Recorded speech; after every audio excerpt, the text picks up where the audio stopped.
இன்னைக்கு வந்துட்டு மீஷோலேருந்து நான் வாங்கினது ஒரு ப்ராடக்ட்டை தான் பார்க்க போகிறோம். இது வந்துட்டு நான் ஃபஸ்ட்டு ஒரு ப்ளவுஸ்க்கு ஆரி ஒர்க் போட்டு பார்க்கலான்னு சொல்லிட்டு ஆர்டர் போட்டிருந்தேன். அதில் என்னெல்லாம் வருதுன்னா, இந்த மாதிரி ஒன்று, அப்புறம் சூப்பராக 3 நீடில் கொடுத்துருக்காங்க. அப்புறம் வந்துட்டு அந்த சரி இது த்ரெட்டு 3 கொடுத்துருக்காங்க, 3 கலரில்.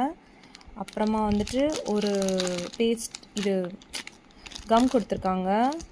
அப்புறமா வந்துட்டு இந்த மாதிரி ஒரு கட் பண்ணுறது கொடுத்துருக்காங்க.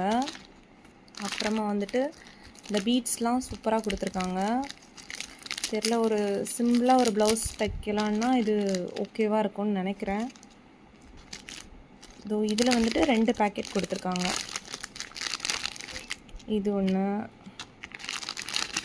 அப்புறமா வந்துட்டு இதில் 2 பேக் கொடுத்துருக்காங்க. ப்ளவுஸ் தைச்சிட்டு அதோட அவுட்புட் எப்படி இருக்குதுன்னு நான் உங்கள்கிட்ட காமிக்கிறேன். தேங்க்ஸ் ஃபார் வாட்சிங்.